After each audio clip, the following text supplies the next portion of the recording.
क्या आप जानते हैं कि हर साल हजारों युवा अपनी जिंदगी को खत्म करने का फैसला करते हैं, लेकिन क्यों? क्या इसका कारण सिर्फ असफलता है या इसके पीछे छुपा कुछ और ही गहरा राज है? आज की दुनिया में युवा वर्ग सबसे ज्यादा तनाव और दबाव का सामना कर रहा है। कैरियर, रिश्ते, परिवार और समाज की एक्सपेक्टेशन यानी समाज की सोच उन्हें अंदर से तोड़ रही है। आत्महत्या जैसी घटनाएं हर किसी को झकझोर देती हैं, लेकिन ये समस्या क्यों बढ़ रही है, इसके क्या प्रभाव हैं और इसे रोकने के लिए हम क्या कर सकते हैं? नमस्कार, स्वागत है आपका इस वीडियो में। तो यहाँ पर आत्महत्या के क्या कारण हो सकते हैं इसको देखते हैं, जिसमें कि सबसे पहला कारण आता है एजुकेशन का दबाव। यहाँ पर आजकल के समय में एजुकेशन को सफलता की चाबी मानी जाती है और इसी सोच के वजह से बच्चों पर पढ़ाई और अच्छे नंबर लाने का भारी दबाव डाला जाता है। ये दबाव सिर्फ स्कूल या कॉलेज तक ही सीमित नहीं होता, बल्कि घर और समाज भी इसमें बड़ा योगदान देता है। लेकिन एजुकेशन दबाव क्यों होता है इसको देखते हैं, जिसमें कि सबसे पहला कारण आता है परीक्षा में अच्छे नंबर लाने की उम्मीद। यहाँ पर माता पिता और टीचर्स हमेशा ये उम्मीद करते हैं कि बच्चा हमेशा अच्छा नंबर लाए। एग्जाम्पल के लिए, एक बच्चा मैथ्स के टेस्ट में 90 मार्क्स स्कोर करता है, लेकिन बावजूद इसके उसके माँ बाप ये बोलते हैं कि भाई साहब 100% मार्क्स क्यों नहीं आया। ये सवाल बच्चों के आत्मविश्वास को और भी ज्यादा कमजोर करता है। इसमें दूसरा कारण आता है करियर बनाने का तनाव। यहाँ पर युवाओं को बचपन से ही बड़े डॉक्टर, इंजीनियर या आईएएस बनने का लक्ष्य दे दिया जाता है। अगर किसी छात्र की रुचि कला यानी आर्ट्स में है, लेकिन परिवार उसे विज्ञान यानी साइंस पढ़ने पर मजबूर करते हैं, तो ये तनाव का कारण बन जाता है। इसमें तीसरा पॉइंट आता है कंपटीशन का माहौल, यानी स्कूल या कोचिंग इंस्टीट्यूशन में छात्रों को दूसरों से और बेहतर करने के लिए उकसाया जाता है। क्लास में अगर जब एक छात्र को पहला स्थान नहीं मिलता तो उसे खुद से कमजोर समझा जाता है, भले ही उसने अपनी तरफ से पूरी मेहनत की हो। यहाँ पर आप ये सोचिए कि आपको मैथ सब्जेक्ट नहीं पसंद है, लेकिन परीक्षा में अच्छे अंक लाने का दबाव आप पर इतना ज्यादा है कि आप रात भर जागकर पढ़ाई करते हैं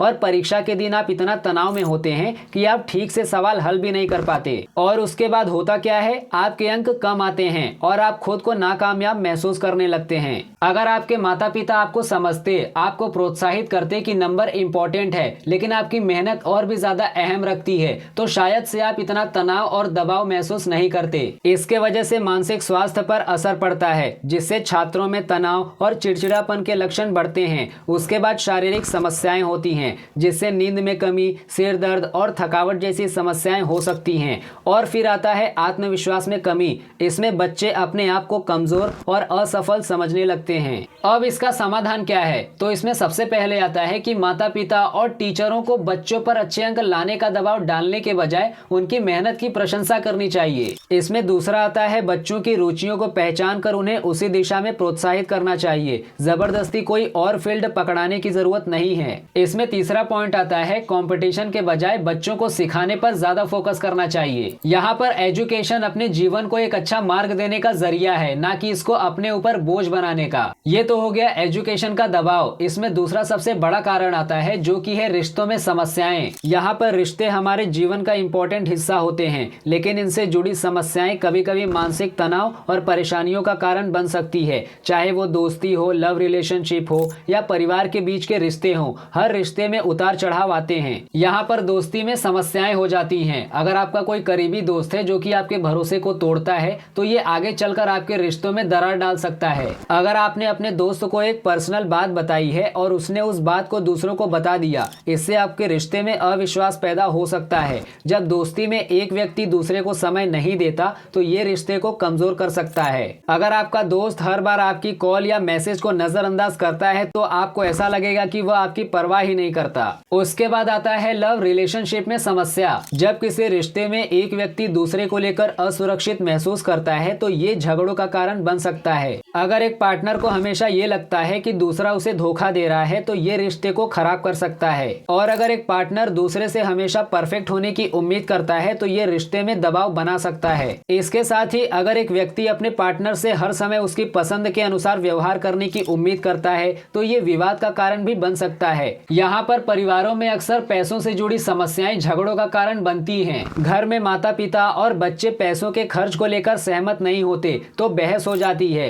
ये फाइनेंशियल इश्यूज हैं। भाई बहन के बीच संपत्ति के बंटवारे को लेकर विवाद आम बात हो गई है। अगर एक भाई को लगता है कि उसे संपत्ति में कम हिस्सा मिला है तो ये रिश्तों को खराब कर देता है। ये प्रॉपर्टी और संपत्ति विवाद के मामले में आता है। माता पिता अक्सर अपने बच्चों से कैरियर और शादी को लेकर अपनी इच्छाओं को उन पर थोपते रहते हैं। अगर माता पिता चाहते हैं कि बेटा इंजीनियर बने लेकिन वो कलाकार बनना चाहता है तो ये विवाद का कारण बनता है। ये कैरियर और शादी को लेकर दबाव आता है। इसके साथ ही बड़ों और बच्चों के सोचने के तरीकों में अंतर आने से समस्याएं पैदा हो रही हैं। अगर माता पिता मोबाइल और सोशल मीडिया को गलत समझते हैं और बच्चे इसे अपनी जिंदगी का हिस्सा मानते हैं तो ये बहस का विषय बन जाता है, क्योंकि इसमें पीढ़ियों का अंतर है। अब यहाँ पर बात आती है कि इनका समाधान क्या है। इसमें सबसे पहला पॉइंट आता है कि हर रिश्ते में बातचीत सबसे इम्पोर्टेंट है। खुलकर बात करने से कई समस्याओं का हल निकल सकता है। अगर आपको अपने दोस्त से कोई शिकायत है तो आप डायरेक्ट उनसे खुलकर बात कर सकते हैं। ये नहीं कि आपको डायरेक्ट उनसे रिश्ता ही तोड़ लेना है। इसमें दूसरा पॉइंट आता है रिश्तों में हमेशा विश्वास बनाए रखना और एक दूसरे की भावनाओं को समझते रहना। अगर आपका पार्टनर किसी काम में व्यस्त है तो आप उसको सही तरीके से समझें, ना कि उसको गलत तरीके से लेना है। इसमें तीसरा आता है कि रिश्ते में किसी से जरूरत से ज्यादा उम्मीदें ना रखें। अपने बच्चों से केवल अच्छे अंक लाने की उम्मीद करने के बजाय उनकी मेहनत की सराहना करें। इसमें चौथा पॉइंट आता है कि रिश्तों में दोनों तरफ से थोड़ा सा त्याग और समझौता जरूरी है। अगर आपके माता पिता चाहते हैं कि आप किसी खास त्योहार पर घर जाएं तो उनकी भावनाओं का सम्मान करें। उसके बाद तीसरा सबसे बड़ा कारण आता है जो कि है फाइनेंशियल समस्या। ये समस्याएं किसी भी बंदे के मानसिक और भावनात्मक स्वास्थ्य पर गहरा प्रभाव डाल सकती है। इसमें नौकरी की असफलता, फाइनेंशियल क्राइसिस या परिवार की फाइनेंशियल सिचुएशन से जुड़ा तनाव मुख्य कारण होता है। जब कोई व्यक्ति अपनी नौकरी खो देता है या उम्मीद के मुताबिक प्रमोशन या वेतन नहीं बढ़ती तो ये फाइनेंशियल दबाव का कारण बन सकता है। एग्जाम्पल के लिए आप एक प्राइवेट कंपनी में काम करते थे लेकिन अचानक से वो कंपनी जो है वो छटनी कर देती है। अब आपको न केवल अपनी ईएमआई भरने की चिंता है बल्कि अपने परिवार की जरूरतों को पूरा करने का भी दबाव है।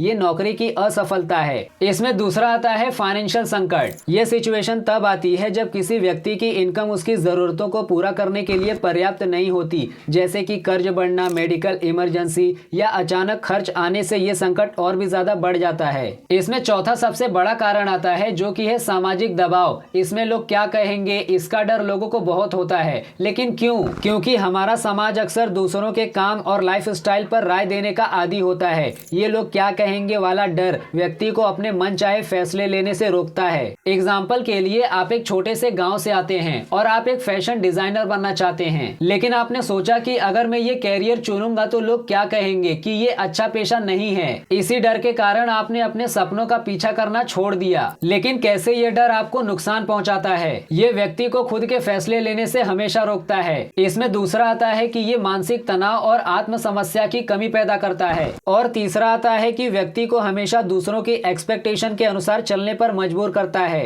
अब इसका समाधान क्या होगा, इसको हम समझते हैं। सबसे पहले आता है कि दूसरों की राय से ज्यादा अपनी खुशियों और रुचियों को महत्व देना है। दूसरा पॉइंट आता है अपने फैसलों के प्रति आत्मविश्वास रखना है और क्रिटिसिज्म को नजरअंदाज करना है। इसमें तीसरा पॉइंट आता है अपने परिवार और करीबी लोगों को अपने डिसीजंस के पीछे का कारण बताना है। यहाँ पर आप एक बात ध्यान रखना कि लोग आपके हर एक सिचुएशन में कुछ न कुछ जरूर बोलेंगे। यहाँ पर आत्महत्या कोई समाधान नहीं है, ये एक परमानेंट फैसला है जो कि टेम्पररी समस्याओं के लिए लिया जाता है। युवा हमारी आने वाली पीढ़ी की नींव है। हमें उनकी समस्याओं को समझने और उन्हें समाधान देने की जरूरत है। अगर आप या फिर आपके आसपास कोई ऐसा व्यक्ति रहता है जो कि हमेशा तनाव में रहता है तो उससे आपको एक बार बात करनी है। क्या पता एक बात करने से उसकी जान बच जाए। सो आई होप आपको सारी चीजें एकदम अच्छी तरीके से समझ में आई होंगी। बाकी हम फिर मिलते हैं नेक्स्ट वीडियो में। तब तक आप हंसते रहिए, खेलते रहिए और मुस्कुराते रहिए।